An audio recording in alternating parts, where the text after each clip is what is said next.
The following program is a real estate and mortgage show and does not necessarily reflect the views and opinions of Reality Radio 101, its advertisers and sponsors, or its listening audience. Listener discretion is advised.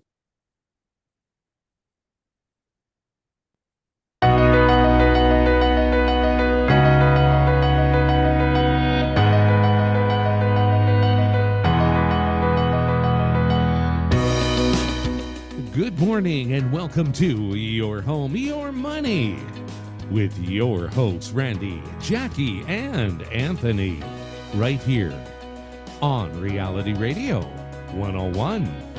To contact us right now, send us an email. Our email address is instudio101@gmail.com.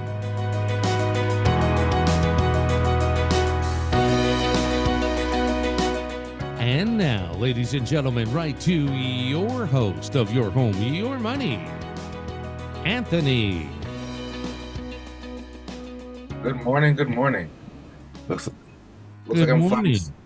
I'm flying solo for a little bit as the co-hosts seem to have forgotten the time. I think, you know what, maybe they put back their clocks a day early. Well, I that have could be. Randy coming in now. Okay. There we go. So, Anthony, you know, the whole premise of a real estate show Yes. basically is some people want to buy, some people want to sell. And the big question is, if I want to buy, can I afford to buy?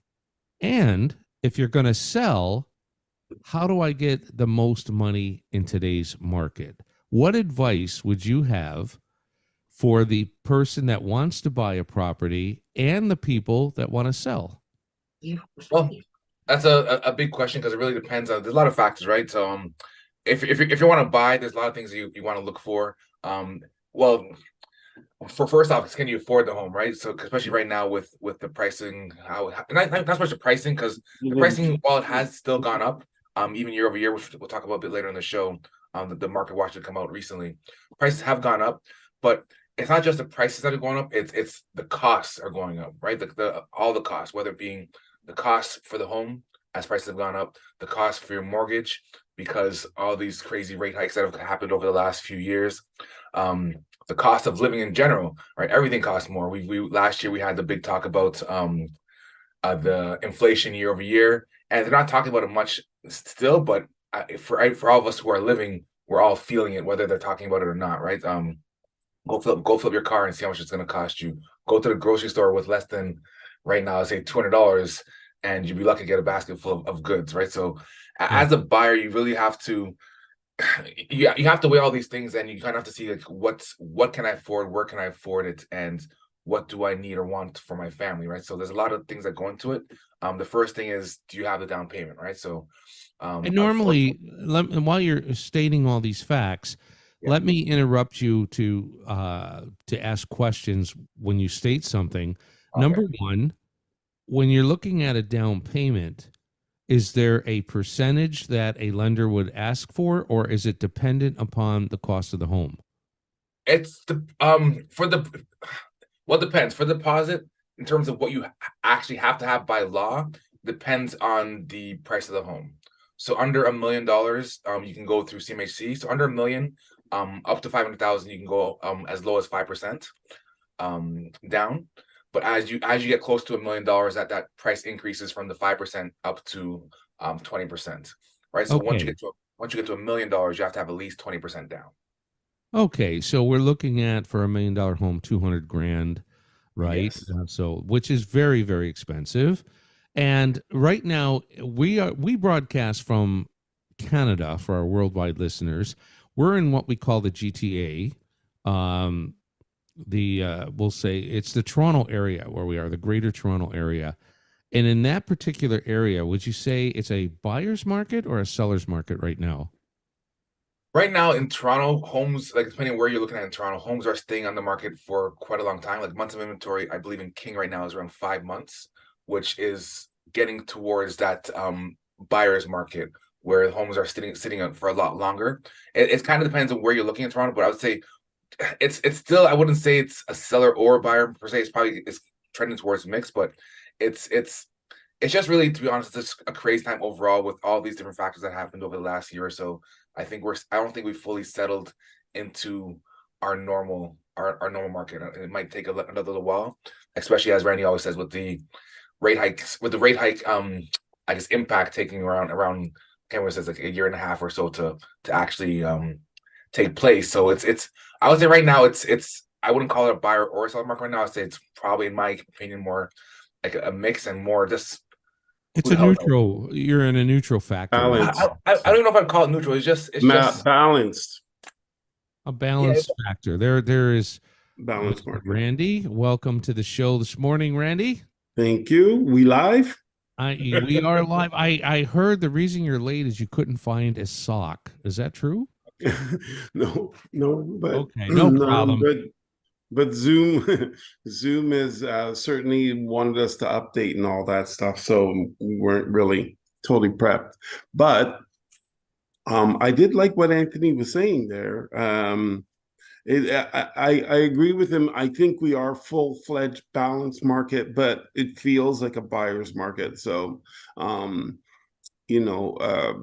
are really holding off. They're taking their time. They're seeing homes, and some of them are great prices, but they still won't put an offer in on a lot of them. When I was doing some looking around at what's going on, it would take about, on average, it would take about 30 showings in order to get an offer. And you'd need like a 27 to 30, roughly speaking, in the area that I was looking. And it would take 3 to 4 offers to sell the home. So, so you're looking at, 70 to 100 showings in order for a buyer to be reasonable with price. Sellers are having it hard because there's a downward pressure on their price, but it looks like they're trying to hold their own, even though we're only into the second month of the rate hikes, if working their way through the economy. So if you guys remember, last March, that's when the rate hike started. And so it takes about 18 months to work its way through the economy. And so we're in the second month, basically, of rate hikes working their way through the economy. We have another year to go. We have another 9 more rate hikes to feel. And I think everybody's feeling it hard right now. And as Anthony was saying, times are tough. And it's just starting, and everyone is feeling it. People with or without money are feeling it. So it's going to be an interesting ride. We're seeing homes, even well-priced homes, just sitting. We're seeing inventory piling up.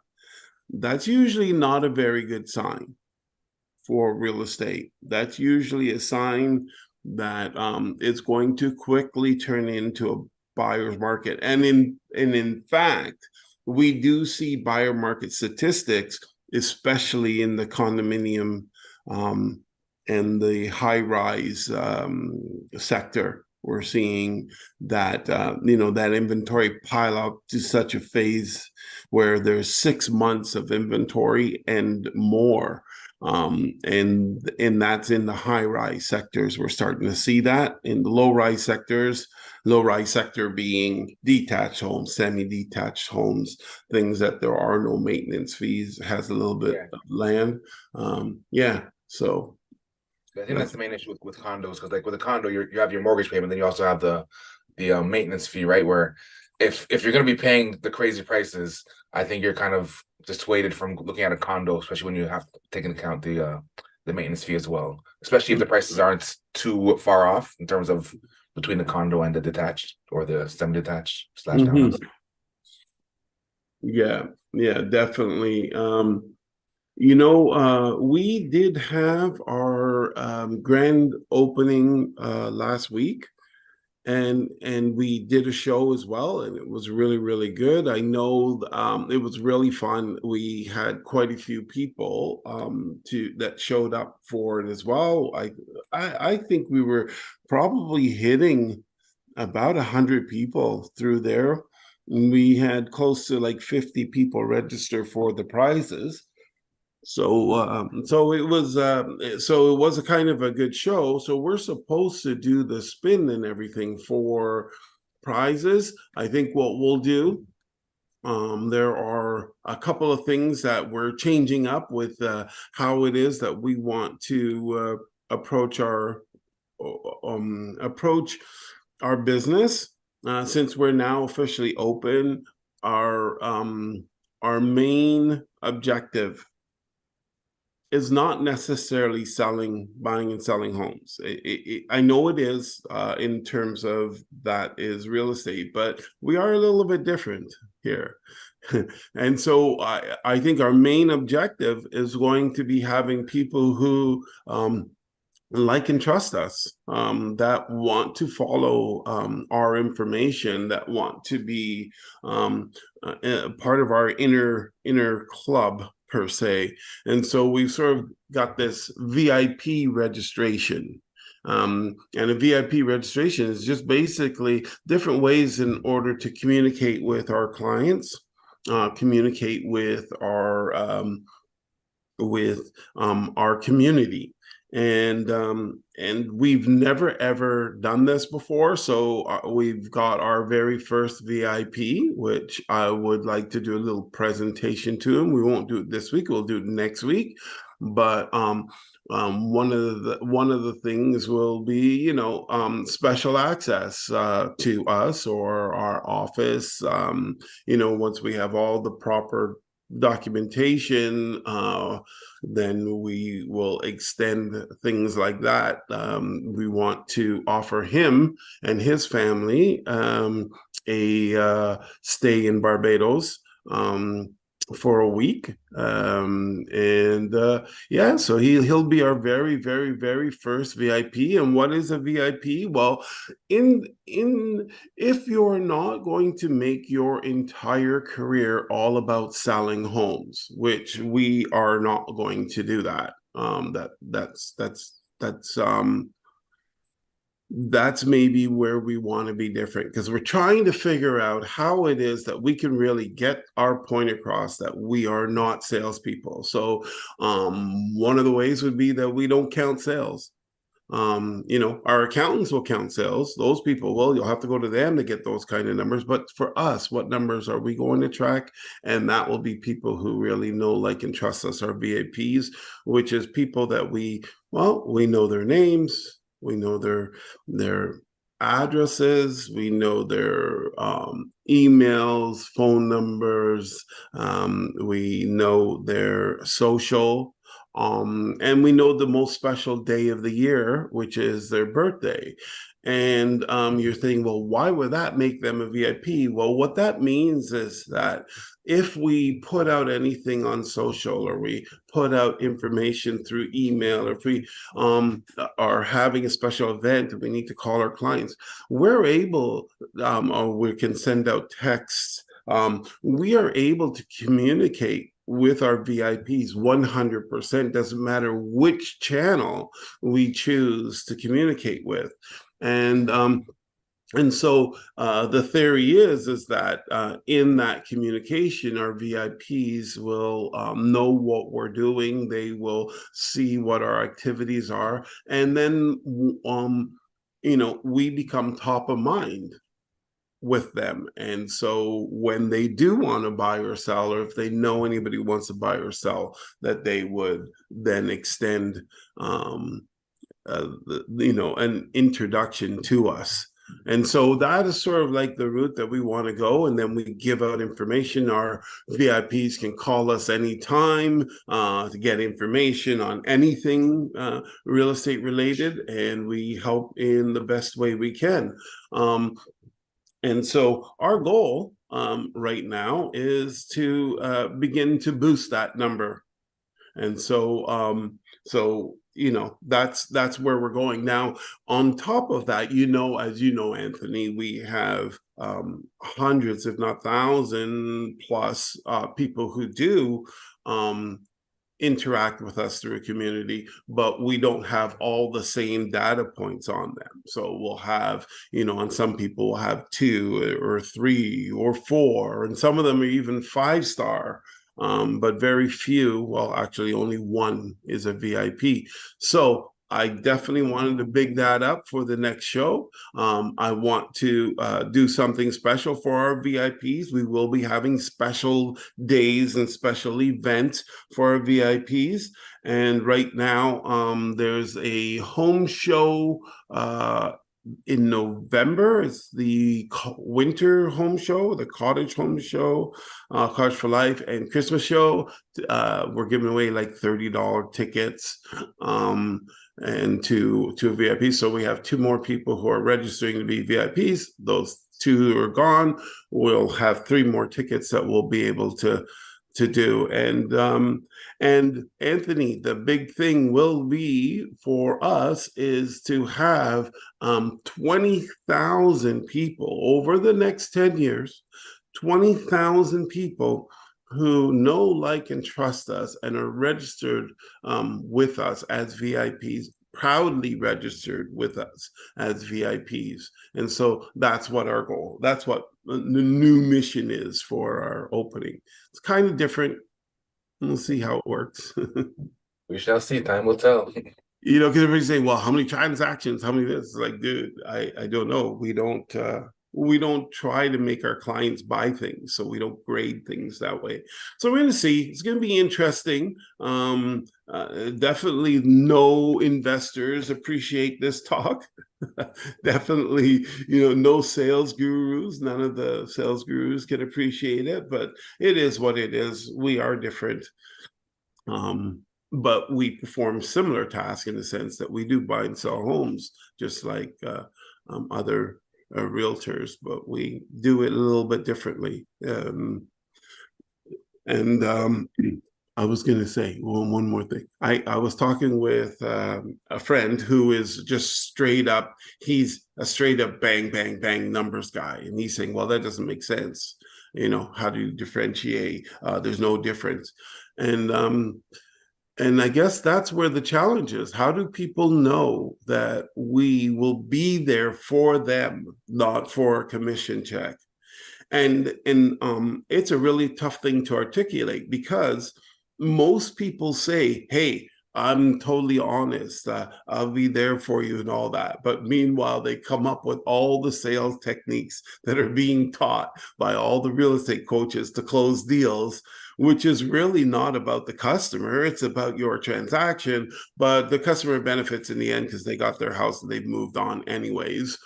Yeah. So Just to jump in. Sorry, I think Ed was because Ed was on the show last week, and he's kind of a good example of what you're saying. Because when he was talking, he said, I think he bought a home from you 20 years ago or something like that, 20 years ago, and that's the only home he's purchased through you, I think, right? But you're still in contact with him. He's still referring people. He's still getting value from you in other ways, right? So I think that's kind of what we're looking at. We're not looking at. Yes, obviously we want to we need to feed our families as well. We need to make sales, but at the end of the day, it's how we're doing that, right? We're making sure we're meeting you where you are, where you're at, helping you get your stuff, and pretty much if we put enough good stuff on the world, good stuff will come back, right? So I think that's the philosophy. That's really where it's at. There was another example because obviously people coming, talking. I was talking with another friend and he was saying that how his son, he's trying to teach his son to be more aggressive out in the world and that, and nobody gets, the nice guys don't win and all this kind of stuff. All those phrases are out there. And I said, well, it is possible that you are 100% right in given certain circumstances for your son. And I'm pretty sure which circumstances that you're referring to, but I believe that there is another way. And And he would say, well, what happens when this happens and that happens and this happens? And I said, okay, well, but that has a different foundation, right? When you're coming from a foundation that isn't love, it's coming from a foundation of protection or consumption or something like that, not contribution and not love. It does have a different ripple effect further down the line. And yes, you're going to run into people that will do everything they can to take advantage of you. But you know what's wonderful about that is that you can identify that. And you're the one that can put up the walls if you want to. Whereas the other way around, the walls are all up. The walls are all up and you're in fighting stance and you're just kind of ready to go. And I said to him, is I really believe that with a completely different foundation, a foundation of actual love, where you actually love people. Yeah, some people, are on a different level, and those people you have to put a little more parameters around. But the people who know you, like you, trust you, those people, in most cases, are really good. And especially good to you because of the fact that they know you, like you, trust you. So, I never thought about what you were saying there, but with like Ed being there for 20 years, it was like funny. He came and he just wanted to know how he could help because we've always been there. I mean, for him, and I never really thought of it that way. Yeah, there's a 20-year person who didn't buy, and we've helped them through different phases of their lives, from doing basement apartment to their deck to helping them with their roof, with different parts of life throughout that time, how you deal with tenants and all this stuff, and there's no transaction there. So Anthony, you're right, that's a really, really good example, and I never really looked at it like that, but we have many of those examples. And so I'm pretty excited. We just coasted through week one, but we'll put the push on to begin our communications and make them better for our clients, and start with I think we should probably put something out each week, just saying, what's coming up, what's going on. And so that would give us 52 communications per year. I don't think we do them all in the same way. I think we'll do one through social, one through email, one through a text. And I'm thinking like that, trying not to be too bothersome, but also staying in communications. So we'll see how that plays out. Sorry, we have a couple emails. We have one from Amy a bit earlier. She's saying good information today. Thank you so much, from Amy. And we just got one from from Sharon. Sharon says, "Wow, Anthony, just think, you will need to work for another broker. It is not about selling homes or making money. Why bother? I know that Walmart needs greeters." Yeah. Sharon, I think you're missing the point a little bit, Sharon. At the end of the day, trust me, we definitely have families to feed. We definitely are looking to make commissions as well. But it's again, the more people you help, the more stuff come back to you. Like I truly get where Randy's gone or coming about, because if you look through, I guess, from when Randy started, and he says all the time, he hates sales, right? He doesn't like pressuring anybody. And Randy's done very well for himself over the last 20 plus years, using that philosophy of just basically giving value. And again, that's just obviously, yes. And trust me, if Jackie was here, she would tell you that she definitely wants the sales. But it's as long as you're giving people the information, you're showing that you're there for them, that you're trying to help them get what they want, they're gonna generally feel that, and they're gonna stick with you. And sometimes I think you have examples of people who have kind of left and come back afterwards, after they went to the real salesperson, the person who's basically there, the person who's knocking 1,000 doors, doesn't care what you say, and he's basically saying, if I talk to enough people are gonna come to me. I'm gonna get my sales, whether or not I'm actually doing what they need, right? Right. So yeah, and that can work. You can make money with that, but you're basically have to do that all the time, right? You have to be door knocking forever, right? If you actually help people and give value, and even after the sale is done, you're still reaching out to them to see if they need anything. They're gonna people remember these things, and they'll come back to you. They'll refer people. Like I'm pretty sure Ed has referred a lot of people to you, even though you only sold him one house, right? So even though he sold to Ed one house 20 years ago, he led to probably multiple transactions throughout the last 20 years. Yeah, I would definitely say that's true. I think the reaction. Who was that sent that email, by the way? Sharon. Sharon? Yeah. Was it Sharon? Okay. Yeah. So Sharon, that's the natural reaction. I mean, we get that from a lot of people, especially the investors, the people who want to come in and put some money into our business and understand it. They love our concept, but they just don't understand it. And it's true. Like maybe it's not right. It probably isn't if it's not being taught at Harvard Business School, right? And it's not being taught there. It's not a business school philosophy. But you know, at some point you got to follow your heart. And my heart, as Anthony says, has been, over the years, if I was doing real estate and I was doing it and selling my own clients in order to make money, that I'm just trying to close them so I could make money, then I would have left the industry. There would have been no doubt about it. I would not have felt value. I would have felt like all I'm doing is taking and taking. And so I couldn't do that. So I had changed quite early in my career. And the really weird thing is when I did make that change, now there was some door knocking and there was some phone calling. I won't say that I didn't do any of that because I didn't know anybody. I grew up in foster care. I didn't have a family or cousins or any of that stuff. I was jumping around from home to home until I was homeless. And so I had to meet people, but the basic philosophy was not to sell them or whatever. It was to discover them, and then in the discovery it was to help and assist in the best way I could.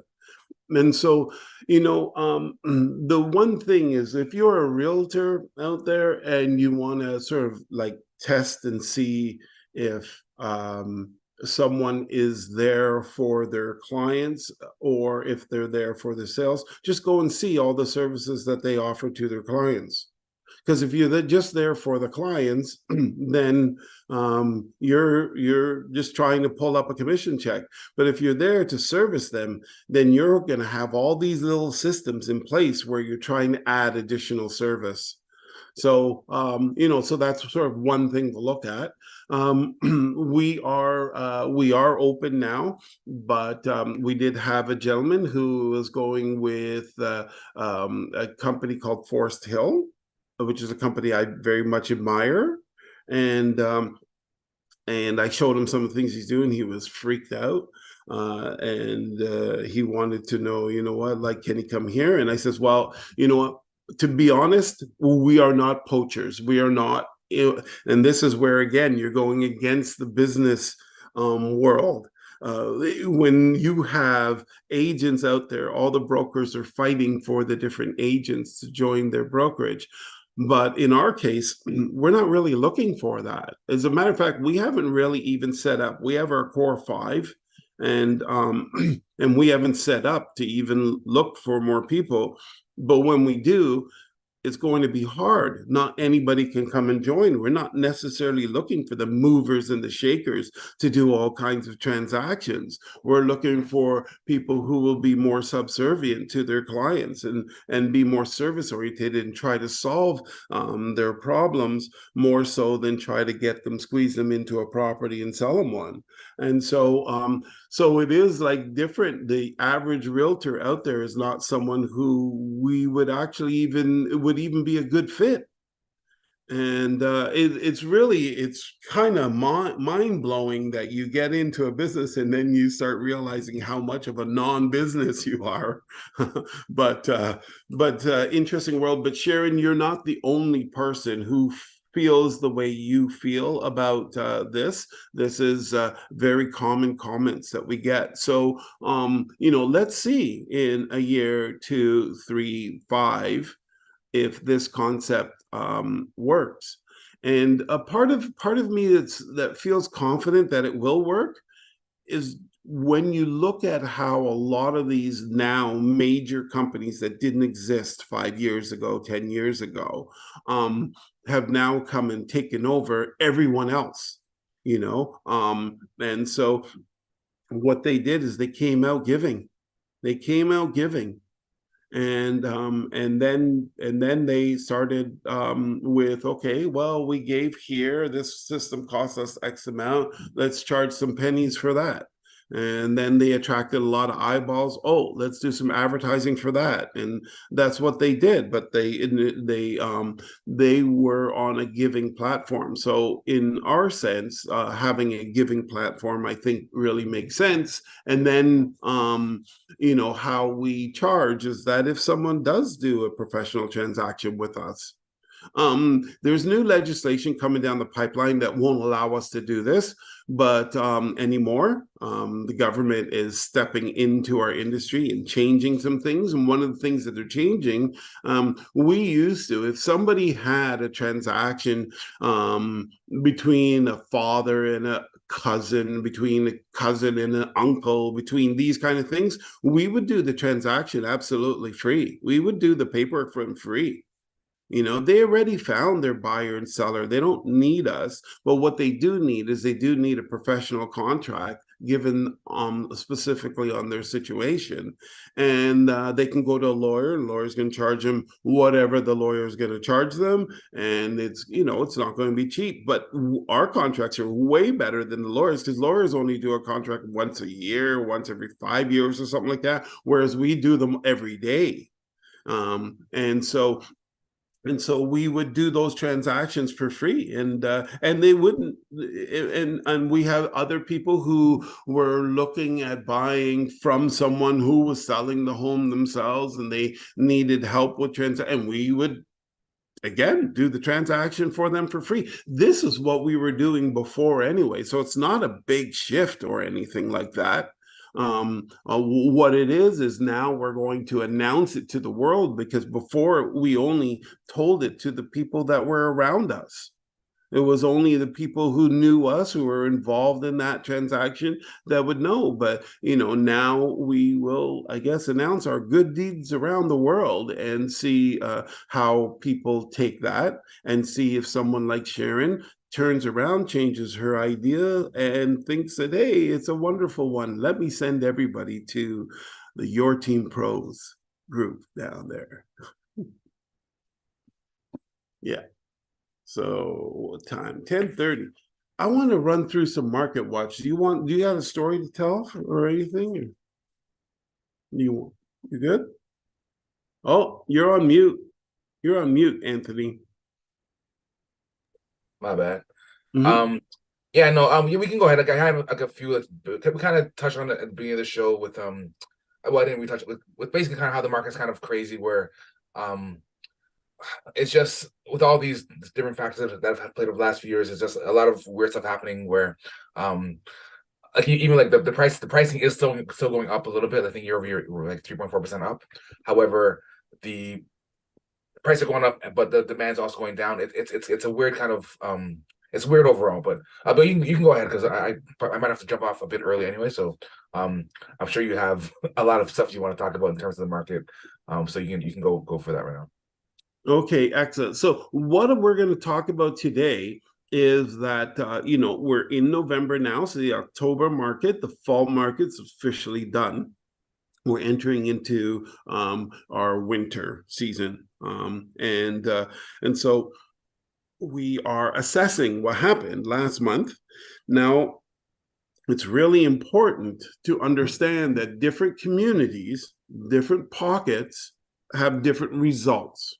Now, overall, the results are going down. However, it can be very different. For example, one community that we were checking in Toronto, they had 28 listings at that point, and then we checked a couple of days later, and they're up to 32. But they only had five sales, three in conditional. So realistically, two full sales. But the point is, they're anywhere between, if those sales material up, one in five to one in almost 10 if the conditional sales fall through. And so that means that those sellers are having a really hard down there. And then when we break down the sales, then we break them down into their divisions, because how many sales are selling within that particular homeowner's price range, and there were no sales in that particular homeowner's price range. All the sales are all in the lower price range. And so for that seller, how long do they need to be on the market for to be able to sell? And then how much competition do they have? So they're already in a marketplace that's okay. If we were to eliminate the conditionally sold ones, they're up to as high as 1 in 10. If we add the conditionally sold in, they're in 1 in 5. So they still don't have that great of an opportunity to sell unless they are the next one that's right and positioned with pricing and value in their neighborhood. And then they're waiting for that buyer to come and assess the neighborhood and identify their home as the best value in the neighborhood. So that's what's going on there. But there was another neighborhood where 1 in 2 are selling. And Ferry, let me finish off with this neighborhood. This neighborhood, even though they're 1 in 10, their average price was staying strong and moving upwards a little bit. But this other neighborhood that we're looking at, 1 in 2 homes were selling. So a much better opportunity for the seller to sell, but there's a downward pressure on price.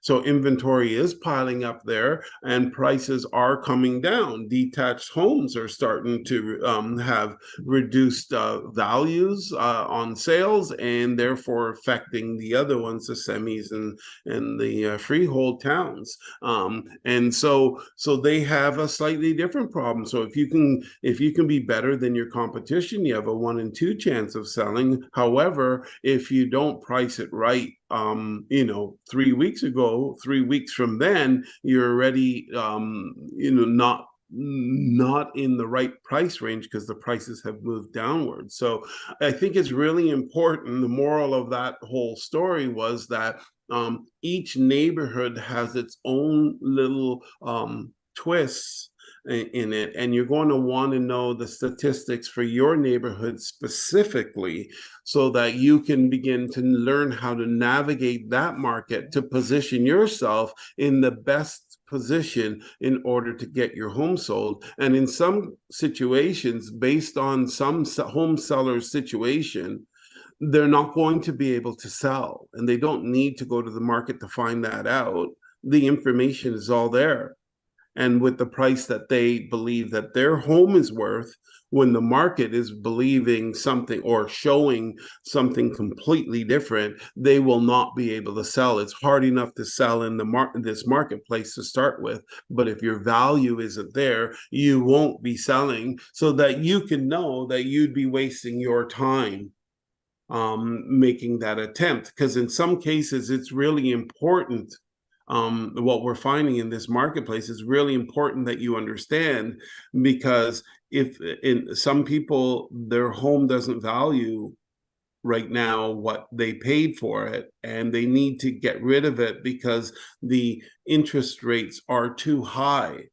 So in those situations, rather than be fighting with the market, you have to be prepared to cut a check to sell your home, or you have to go back to your bank.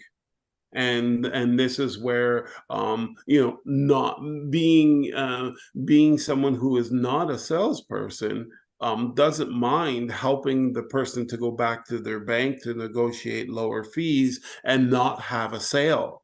But if you're a salesperson who is all determined on the market, then basically there's a couple of things you could do. One, you could pretend that their home is worth the value, and just to get them on the market, and then beat them up and bring their pricing down and try to bring them within thing, or tell the other agents, don't worry, just bring me any kind of offer, I'll try to get them to accept it.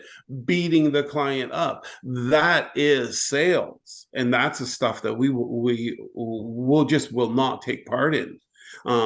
If we're going to sell to anybody, it's not going to be our client. Once we have our clients home for sale, then we will sell to the other people, because that's what we were hired to do, but we're not going to sell to our clients. Hope I made that clear. Here's the thing on the market as a whole. Now, remember what I said is that each marketplace has its own identification, its own KPIs, and it has its own numbers that you may need in order for you to understand your current position. But overall, on the entire Toronto Real Estate Board in the GTA, sales were down 5.8%. So last year was a bad year, and this year's a worse year. This year, as we announced at the beginning of the year, will be the year of the crash.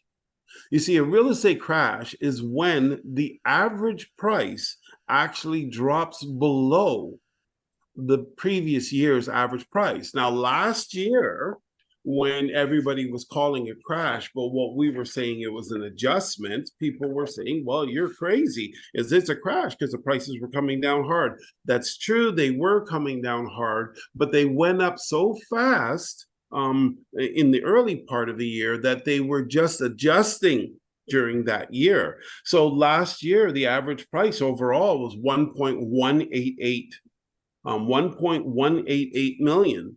And so that was the average price at the end of 2022.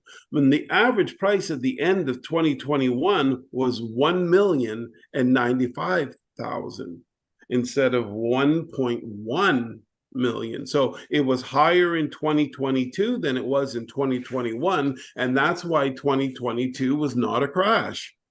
But that's not going to be the way it is this year. How we started off the year at 1.188 million. We will end off the year, I don't know where it will be, but it will be below that.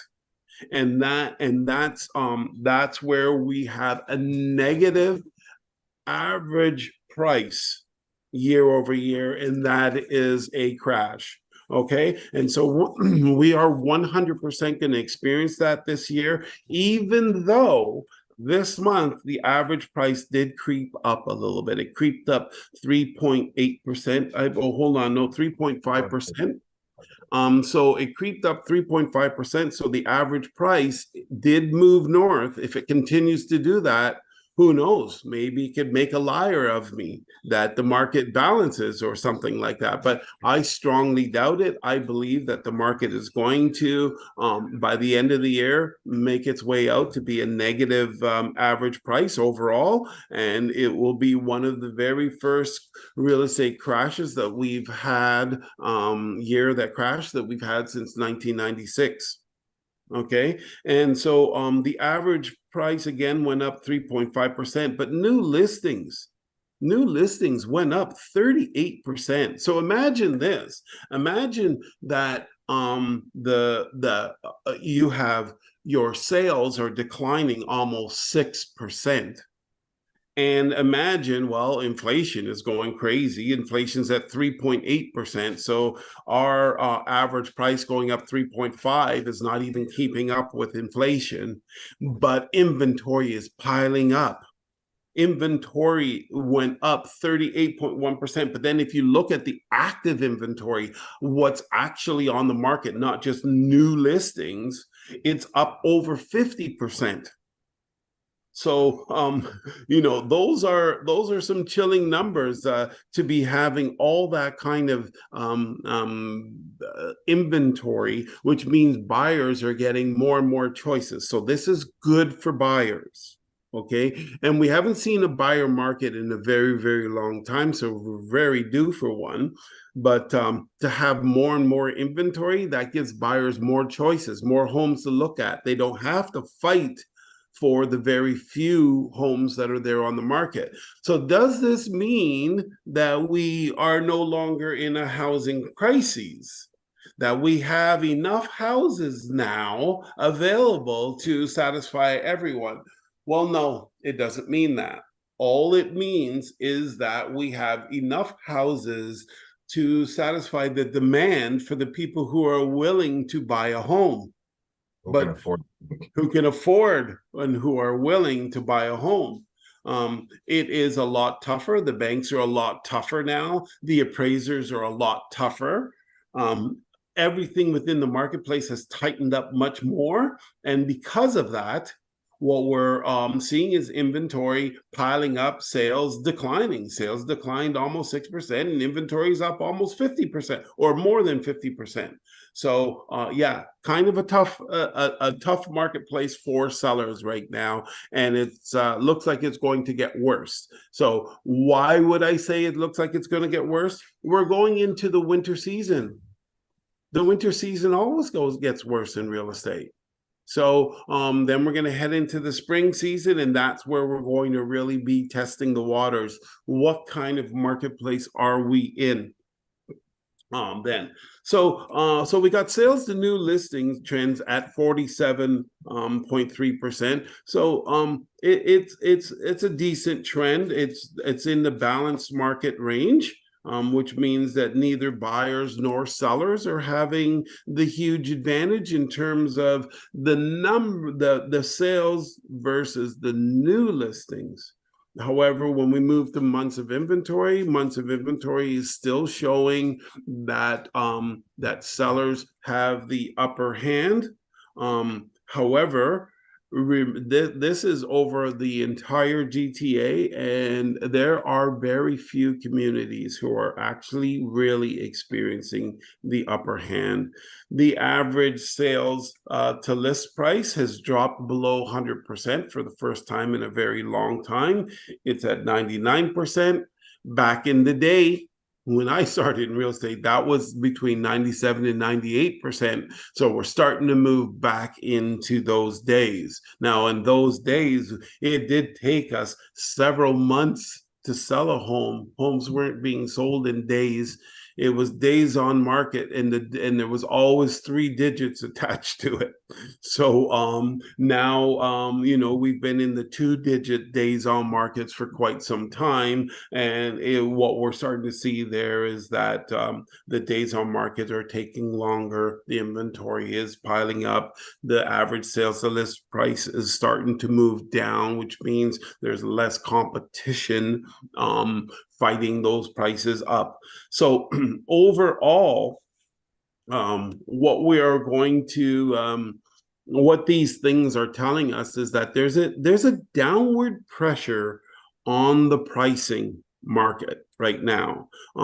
There's a downward pressure because there's more inventory coming to the market that can be sold, and then therefore it's given buyers the ability to go and look at things and put in offers that don't even really make sense in some cases, but they're just trying a thing. So they try that a couple of times and then they get real. Because the sellers, while sorry. there's huh? Just jump in on that point there. If there's so many houses that are available, if they're all similar, this buyer who wants to go low can put that same bad offer into like 10 homes, right? There might be one person who's desperate enough to take it. Yeah, well, that's the philosophy. The sellers aren't they're not that kind of desperate.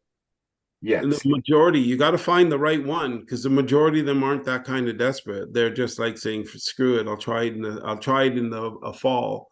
I'll try it in the spring. I'll try it in the summer. Like that's kind of where the sellers are at.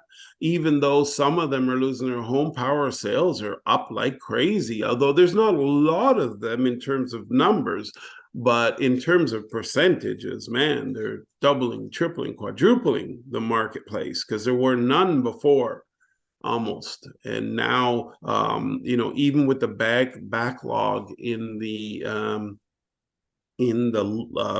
court system, power sales are coming out like, they're just starting to come out like clockwork, and we're going to see more and more of them. Remember, we've only worked our way through, we're going through the second month of the rate hikes that's gone through the system.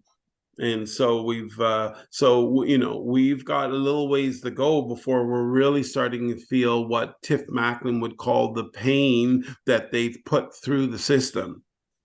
And I would agree with him. It is pain. It is very painful for some people, but for the Bank of Canada, well, quite frankly, we have to increase the number of bankruptcies. We have to make people lose their homes. We have to make people lose their jobs in order to keep inflation in line. That's basically, if you listen to their conversation and you depending on how your mind works, but realistically, when they say, oh, there's going to have to be pain, what really does that mean? They don't want to say more because it's very insensitive. And by them saying it's going to be pain, to me, it really hurts me to hear that. That our Bank of Canada is purposely going out to bankrupt a certain portion of the population. It saddens me that would ever be a policy, but unfortunately, that is the way that our system has been structured. Not just recently, but forever. The only thing that's new in this whole equation is when they added the quantitative easing and the quantitative tightening to our monetary policies. That wreaked havoc everywhere it's been tried, and all of the the G20s all tried it. And it was, it's a great maneuver for the central bankers. Oh, wow, check this out. You can do this. You can play with the economy, but the side effect of it is what we're going through now.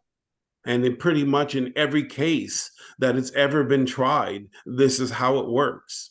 And yet they still do it. And it's really sad, because what it really is taking debt from the government, turning it into a financial instrument, and then convincing the banks to buy it so that you can buy it back off of the banks and the banks make a profit.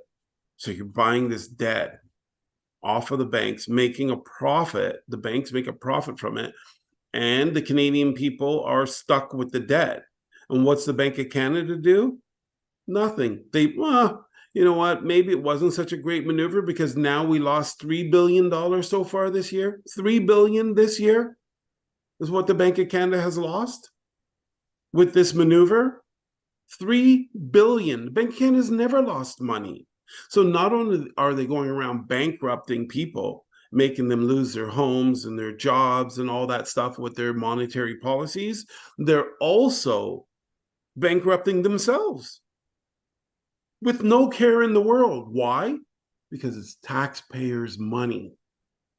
That's why. It's not their money. If it was, they wouldn't be doing it.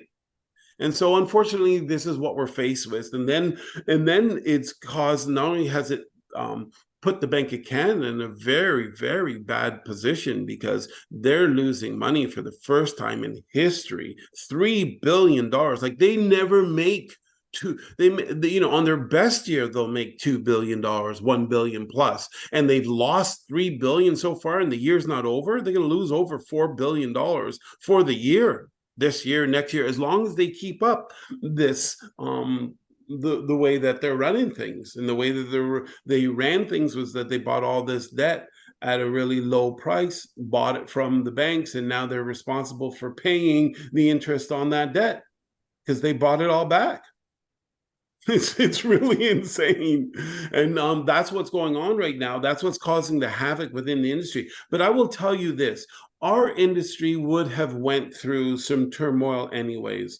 I am telling you, in March of last year, before the Bank of Canada started doing the rate hikes, the industry had already rejected its pricing. The pricing model that had been developed through the very low interest rates, quarter of a point interest rate, half a point interest rate, that the Bank of Canada was shelling out, the market had already rejected the pricing. And then the Bank of Canada went on its rampage and just added salt to injury. So what I believe would have happened if the Bank of Canada didn't do all that is that we would have had, the market would have simmered. It would have had some downward pressure on it because there would have been less demand, but people were just fed up with the multiple offer situation and they weren't entering into it. We would have had a stronger marketplace, but we still would have had a fragmented marketplace that was trying to balance itself out. But right now, what we have is a marketplace that's actually almost in ruins, and we don't even know what's happening. We have a hurricane coming from the right, and a tornado coming from the left, and a tsunami coming from straight ahead, and the ice age is coming from behind us, and we're waiting for all these forces to hit each other to figure out where we land. And it's kind of really scary, to be honest, for a lot of people. And we'll see. I mean, especially for us, we go, it took all this time. It took us almost 2 years to get our office in shape, and we get it in shape for this. get it in shape, and here we land. And it's going to be fun. We'll definitely keep you up to date with what's going on in the marketplace. Yeah. Are you out of words? Like, No, not at all. I just wanted to give you an opportunity. It's only a couple of minutes left, so you left an earthquake in your soliloquy there. there's 4 minutes left. Average price was 1.125, and which was up from 1.119 last month. So that's a really good number. And the 1.125 is still below last year's average of 1.188. So imagine that even though we're moving upwards, we're not even at offhand, what did we end the year at last year? Do you know offhand? 1.188. 1.188, and we're at 1.125. Is that above right now? 1.125. But remember, that's for October alone. We have to take all the months. Okay, an average. Add them together to get the average. If we do that at this point in October, now we got 2 months left to go, but we're at 1.132. Okay, so we're down overall. So we're below. We're already below last year's average. So we're already in the crash, and this is where that experience is. We are in that recession. We are in that real estate crash right now. And I think if we continue to have months where, like you said, like this month was 50% new listings over last year. If that trend continues, then I think, again, this is my opinion only, obviously, that our prices are gonna start to slow down for sure. Because I think once you have more and more options for the buyers, I find it hard that they're gonna put their offers in. Even at 100%, you might see more 98, 99, 97% offers. And right. Again, if there's a plethora of houses on the market and they're all more or less the same, you put that offer in. That's, again, not saying a horrible offer, but like an offer where it's like, as a seller, okay, I can get out. I don't, not exactly what I want, but at least I can get out of the market. I can have the stress relieved. If I put that offer into, if I have an option of 20 homes to put it into, I might be able to find that one person who say, you know what, just take it. I can't deal with having to look at the banks and all this. Am I going to afford my next mortgage and all these different things that come into play? So yeah, you're right. You're right. And Canadians in general are not they're not the type of people who like to lose their homes. We're fairly conservative with that. Typically, if we can't feed ourselves, then we won't. Would rather pay our mortgage payment. And Canadians are very generous. If anybody knows, if anybody was having problems being able to eat, then Canadians, they're going to have more food at their door from their friend list if they were to tell them that. Their friends would say, "Oh my gosh, let's get some, put a dish together. What are we doing tonight? We're doing this. Well, let's get some over to this person because they're having it a little bit hard." That is Canadian. So that's one of the reasons why I think this is probably one of the best countries in the world. United States is right up there, but I think Canada, we have warmer hearts. I think the United States is a little bit more commerce driven. We're a little bit more spiritual driven. So we're at 11:59. The hour went by really fast. Yes, we are officially pretty much done. So unless you have another thing, I can close this out. Well, we're supposed to do the spin to win, but guys, we will have that ready for next week. The spin to win, and we'll be doing our grand opening spin next week. So we're gonna spin, I think 4 times next week, 4 times. So yeah. All right, ladies and gents, thank you for joining us again this week. Hope you enjoyed the content and you'll be back to see us next week. You can look on your side. Go to YouTube, search for @YourTeamPros to catch the show and previous shows. And as always, it's been your home, your money, and our lives on realradio101.com. Have a great weekend.